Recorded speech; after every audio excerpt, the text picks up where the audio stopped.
سورة الفتح بسم اللہ الرحمن الرحیم شروع اللہ کا نام لے کر جو بڑا مہربان نہایت رحم والا ہے۔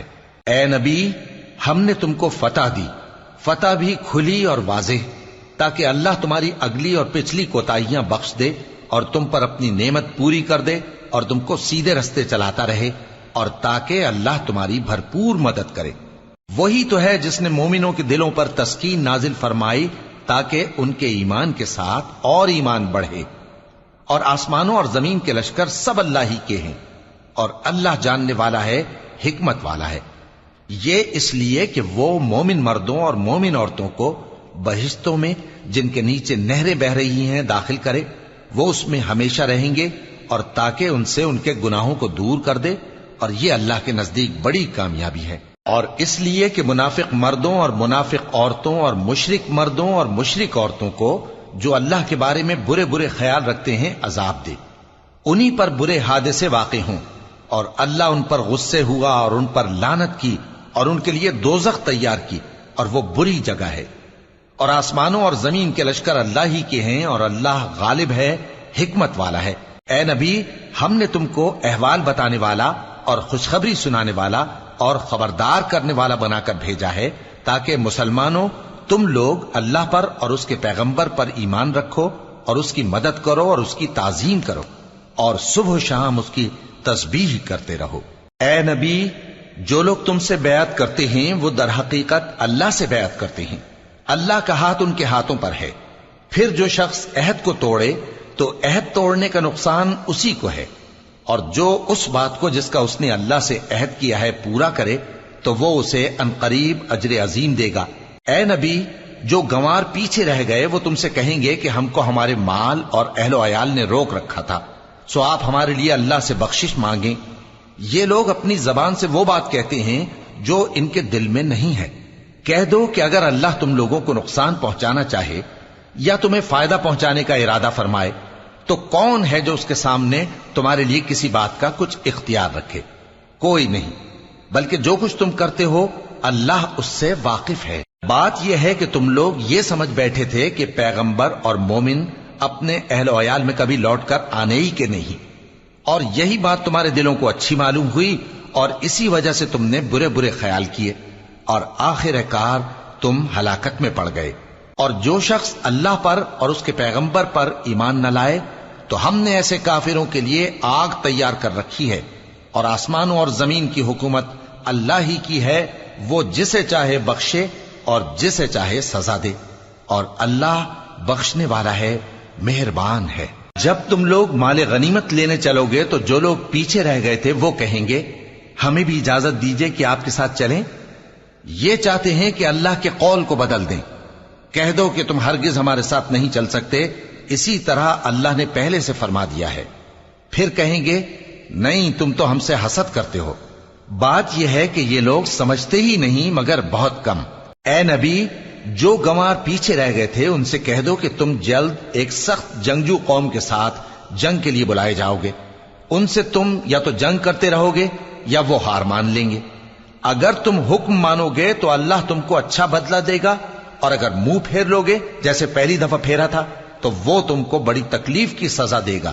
نہ تو اندھے پر سختی ہے سفر جنگ سے پیچھے رہ جانے میں، اور نہ لنگڑے پر اور نہ بیمار پر سختی ہے۔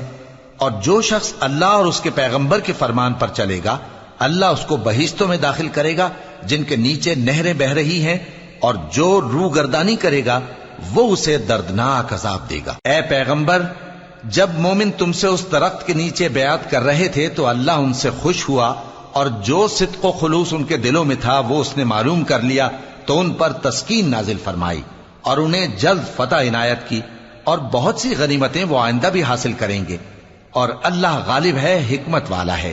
اللہ نے تم سے بہت سی غنیمتوں کا وعدہ فرمایا ہے کہ تم ان کو حاصل کرو گے، پھر اس نے یہ غنیمت تمہیں جلدی سے دلوا دی اور لوگوں کے ہاتھ تم سے روک دیے۔ غرض یہ تھی کہ یہ مومنوں کے لیے اللہ کی قدرت کا نمونہ بن جائے اور وہ تم کو سیدھے رستے پر چلائے، اور کچھ اور غنیمتیں دے گا جن پر تم قدرت نہیں رکھتے، اور وہ اللہ ہی کی قدرت میں ہیں، اور اللہ ہر چیز پر قادر ہے۔ اور اگر تم سے کافر لڑتے تو وہ پیٹ پھیر کر بھاگ جاتے، پھر وہ کسی کو نہ دوست پاتے اور نہ مددگار۔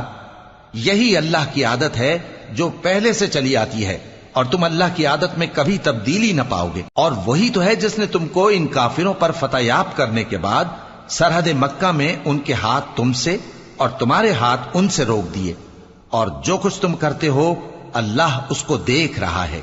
یہ وہی لوگ ہیں جنہوں نے کفر کیا اور تم کو مسجد حرام سے روک دیا، اور قربانیوں کو بھی کہ اپنی جگہ پہنچنے سے رکی رہیں۔ اور اگر ایسے مسلمان مرد اور مسلمان عورتیں نہ ہوتی جن کو تم جانتے نہ تھے کہ اگر تم ان کو پامال کر دیتے تو تم کو ان کی طرف سے بے خبری میں نقصان پہنچ جاتا، تو بھی تمہارے ہاتھ فتح رہتی، مگر تاخیر اس لیے ہوئی کہ اللہ اپنی رحمت میں جس کو چاہے داخل کر لے۔ اور اگر دونوں فریق الگ الگ ہو جاتے تو جو ان میں کافر تھے ان کو ہم دکھ دینے والا عذاب دیتے۔ جب کافروں نے اپنے دلوں میں ضد کی، اور ضد بھی جاہلیت کی، تو اللہ نے اپنے پیغمبر اور مومنوں پر اپنی طرف سے تسکین نازل فرمائی اور ان کو پرہیزگاری کی بات پر قائم رکھا، اور وہ اسی کے مستحق اور اہل تھے، اور اللہ ہر چیز سے خبردار ہے۔ بے شک اللہ نے اپنے پیغمبر کو سچا اور صحیح خواب دکھایا تھا کہ تم انشاءاللہ مسجد حرام میں اپنے سر منڈوا کر یا اپنے بال ترشوا کر امن و امان سے داخل ہوگے اور کسی طرح کا خوف نہ کرو گے۔ جو بات تم نہیں جانتے تھے اللہ کو معلوم تھی، سو اس نے اس سے پہلے ہی جلد ایک فتح عطا فرمائی۔ وہی تو ہے جس نے اپنے پیغمبر کو ہدایت کی کتاب اور دین حق دے کر بھیجا تاکہ اس کو تمام دینوں پر غالب کرے، اور حق ثابت کرنے کے لیے اللہ ہی کافی ہے۔ محمد صلی اللہ علیہ وآلہ وسلم اللہ کے پیغمبر ہیں، اور جو لوگ ان کے ساتھ ہیں وہ کافروں کے مقابلے میں تو سخت ہیں اور آپس میں رحم دل۔ اے دیکھنے والے، تو ان کو دیکھتا ہے کہ اللہ کے آگے جھکے ہوئے سر بسجود ہیں اور اللہ کا فضل اور اس کی خوشنودی طلب کر رہے ہیں۔ کثرت سجود کے اثر سے ان کی پیشانیوں پر نشان پڑے ہوئے ہیں۔ ان کے یہی اوصاف تورات میں ہیں اور یہی اوصاف انجیل میں ہیں۔ وہ گویا ایک کھیتی ہے جس نے پہلے زمین سے اپنی سوئی نکالی، پھر اس کو مضبوط کیا، پھر موٹی ہوئی، اور پھر اپنے تنے پر سیدھی کھڑی ہو گئی، اور لگی کھیتی والوں کو خوش کرنے تاکہ کافروں کا جی جلائے۔ جو لوگ ان میں سے ایمان لائے اور نیک عمل کرتے رہے ان سے اللہ نے گناہوں کی بخشش اور اجر عظیم کا وعدہ کیا ہے۔